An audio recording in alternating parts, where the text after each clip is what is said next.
Bismillahirrahmanirrahim. Alhamdulillahi rabbil alamin.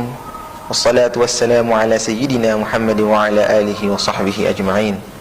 Subhanaka la ilma lana illa ma 'allamtana innaka antal alimul hakim. Rabbi shrah li sadri wa yassir li amri wahlul 'uqdatam min lisani yafqahu qawli, amma ba'd. Alhamdulillah wa syukurillah, Allah subhanahu wa ta'ala telah mempertemukan kita dengan bulan Ramadan. Dan alhamdulillah wa syukurillah, besok kita akan merayakan hari kemenangan, hari bersuka cita, hari di mana kesenangan itu dibolehkan, bahkan disyariatkan oleh Allah subhanahu wa ta'ala. Ada banyak amalan-amalan yang Allah subhanahu wa ta'ala perintahkan kita untuk mengamalkannya.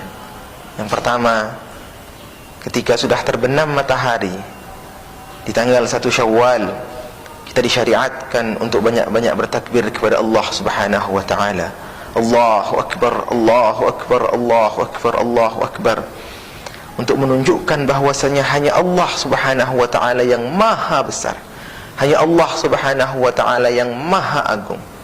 Bagaimanapun agungnya dunia ini, bagaimanapun besarnya cobaan kita, bagaimanapun tertekannya kita dengan wabah corona COVID-19 ini, namun Allahu Akbar, Allah maha besar.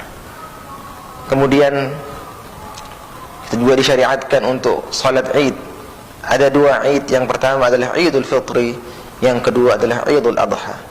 Idul Fitri sendiri disyariatkan pada tahun kedua Hijrah, bersamaan dengan disyariatkannya zakat fitrah dan disyariatkannya puasa Ramadan.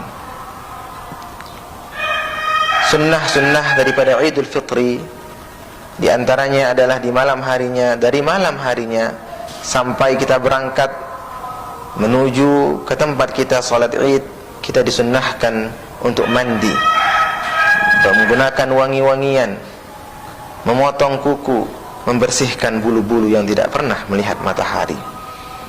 Salat Id sendiri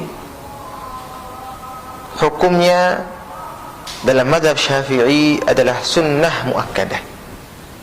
Ada madhab-madhab yang lain, termasuk madhab Hambali. Madhab Hambali, mereka berpendapat bahwasanya salat Idul Fitri itu hukumnya fardu kifayah. Jadi kalau satu orang, sekelompok orang mengerjakannya, maka gugur bagi yang lain. Salat Idul Fitri itu pada zaman Rasulullah SAW dilaksanakan di lapangan. Jadi para ulama menganjurkan juga kita untuk salat Idul Fitri itu di lapangan, ataupun di masjid juga tidak apa-apa. Namun sekarang bagaimana hukumnya? Bagaimana kita menyikapi? Bagaimana kita akan sholat Id sementara kita dilarang untuk kumpul-kumpul, dilarang untuk keluar, karena kita berjaga-jaga agar tidak terkena dengan penyakit COVID ini, penyakit corona ini. Mari, bagi tempat-tempat yang dimana di sana zona merah, tidak boleh dilaksanakan sholat Id secara berjamaah, mari silahkan. Kesempatan ini adalah kesempatan emas, kesempatan kita untuk berkumpul bersama dengan keluarga kita, kesempatan kita untuk berkumpul dengan sanak famili kita, kesempatan kita untuk mengajar anak-anak kita. Ada anak kita yang jadi khatib, ada anak kita yang jadi imam, ada anak kita yang bertakbir. Saat inilah kita mengajarkan kepada anak-anak kita, kita mendekatkan diri, merekatkan hubungan kita dengan keluarga-keluarga kita. Jadi bagi zona-zona merah tidak ada salahnya untuk salat di rumah saja, salat Id di rumah saja. Al-hukmu yaduru ma'illatihi wujudan wa adama. Jika kita dilarang, hukum itu sesuai dengan illatnya. Kalau memang ada illah yang melarang kita, yang melarang kita, yang menghalangi kita untuk kita pergi salat Id secara berjamaah, maka tidak apa-apa kita salat Id di rumah saja. Dan darurat, wad-daruratu tunazzalu, ad-daruratu tubihul mahdhurat. Darurat itu membolehkan yang tidak boleh jadi boleh. Apalagi ini pekerjaan yang boleh. Nah, jadi tidak bermasalah. Nah, kemudian bagaimana cara kita sekarang salat Id? Bagaimana cara kita salat Id? Mungkin banyak yang lupa. Nah, salat Id yang pertama ya niat dulu. Nah, usolli sunnatan li'idil fitri rak'ataini imma imaman atau ma'muman lillahi ta'ala. Kemudian setelah kita takbir Allahu Akbar, kita kemudian membaca takbiratul, kita membaca doa iftitah. Allahu Akbar kabira walhamdulillahi katsira wa subhanallahi wa wasila ila akhirih. Kemudian setelah itu kita membaca takbir di rakaat pertama 7 kali dan rakaat kedua 5 kali. Di antara dua yang tadi kita membaca al-baqiyatus salihat, subhanallah alhamdulillah wala ilaha illallah wallahu akbar. Kalau mau menambahkan dengan wala haula wala quwata illa billahil aliyyil azim, bagus juga, tidak apa-apa. Nah, kemudian setelah kita salat Id, setelah salat Id, kalau salat Jumat itu khutbah dulu baru salat.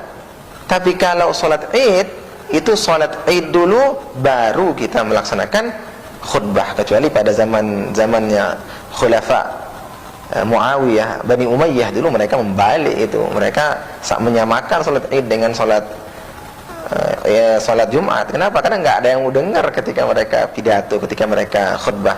Akhirnya mereka memaksa orang untuk mendengar mereka. Mereka balik dia, mereka jadikan khutbah itu sebelum salat. Nah, setelah salat ya kita baca khutbah.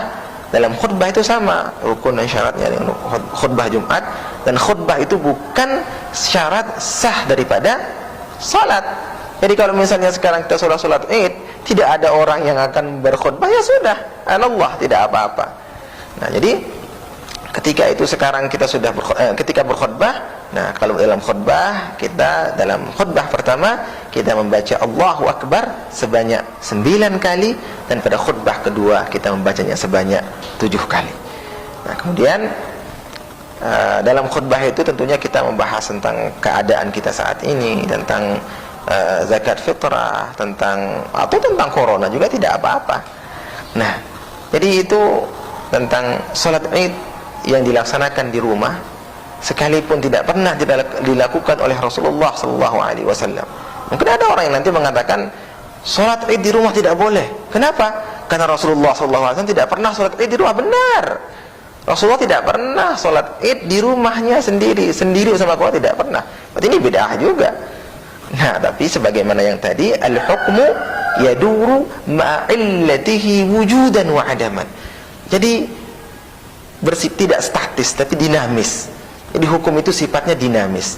Jadi kalau memang ada illah nanti di sana yang menghalangi kita untuk sholat Id di lapangan, yang menghalangi kita untuk sholat Id di masjid, maka tidak apa-apa kita sholat Id di rumah. Namun apabila di satu tempat yang dimana di sana adalah zona hijau, kemudian sholat Id dilaksanakan dengan protokol COVID standar WHO, maka tidak apa-apa. Nah, jadi ketika sholat Id dilaksanakan di tempat yang di sana zona hijau, kemudian dilaksanakan atas izin pemerintah untuk dilaksanakan di sana sesuai dengan standar kesehatan, maka tidak apa-apa. Di sana lagi kembali ke tadi yang di sana, al-hukmu yaduru ma'illatihi wujudan wa adaman. Jadi hukum itu bentuknya dinamis sesuai dengan illah daripada hukum itu sendiri. Jadi mudah-mudahan Allah Subhanahu wa taala menerima amal ibadah kita semuanya di bulan Ramadan ini, di hari terakhir bulan Ramadan ini. Mudah-mudahan Allah Subhanahu wa taala membebaskan kita dari api neraka. Mudah-mudahan Allah Subhanahu wa taala membebaskan keluarga kita semuanya dari api neraka. Allah Subhanahu wa taala membebaskan semua orang yang pernah berbuat baik kepada kita dari api neraka. Dan mudah-mudahan Allah Subhanahu wa taala memperpanjang umur kita dalam keadaan sehat wal afiyah, menghindarkan kita dari segala macam bala, menghindarkan kita dari segala macam penyakit. InsyaAllah mudah-mudahan dengan amal ibadah yang diterima oleh Allah Subhanahu wa ta'ala ini, kita nanti bisa bersama-sama dengan Sayyidina Rasulullah sallallahu alaihi wasallam. Kita melaksanakan Id di dunia, kita melaksanakan Id juga nanti di akhirat. Idnya orang-orang di akhirat adalah berjumpa dengan Allah Subhanahu wa taala. Mudah-mudahan Allah Subhanahu wa taala akan memberikan kita izin untuk kita melaksanakan Id, melaksanakan lebaran nanti di surga, berjumpa dengan Allah Subhanahu wa taala. Wa sallallahu wasallam ala sayyidina Muhammad, wallahul muwaffiq wal hadi ila sabilir rasyad. Assalamu alaikum warahmatullahi wabarakatuh.